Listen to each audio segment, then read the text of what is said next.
पहलगाम हल्ल्याच्या 3 दिवस आधीच दहशतवादी झाले होते दाखल। 22 तारखेला पाऊस नसल्याने पर्यटकांची संख्या वाढली आणि त्यानंतर हल्ला केल्याची सूत्रांची माहिती।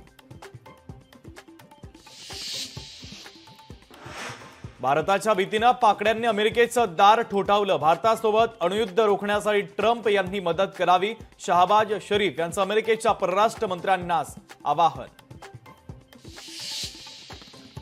भारताकडून कारवाईच्या भीतीपोटी पाकड्यांची तारांबळ। पाकिस्तानी लष्कराकडून लष्कर-ए-तैयबाचा प्रमुख हाफिज सईदच्या सुरक्षेमध्ये 4 पटीने वाढ। पहलगाम नंतर भारतावर 10 लाख सायबर हल्ले। पाकिस्तान बांगलादेश रस्तायत भारताच्या विरोधात कट, तर हॅकर्सकडून लोकांचा वैयक्तिक डेटा देखील लीक।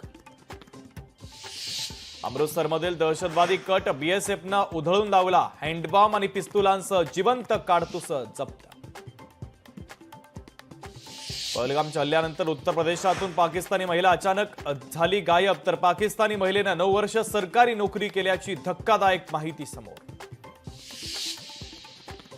एकनाथ शिंदे आणि अजित पवारांनी सावध राहावं। अजगर कधी गिळेल हे त्यांना कळणार नाही। प्रकाश आंबेडकरांचा दोन्ही उपमुख्यमंत्र्यांना सल्ला। सोन्याच्या दरात प्रतितोळा 1,500ची घसरण। जीएसटी सह सोन्याचा भाव 96,400 रुपये प्रतितोळा।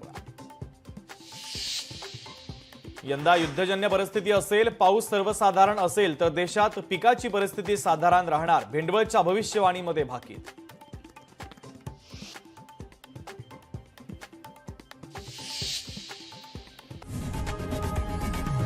लोकशाही मराठी ऐका, पहा, जागरूक रहा।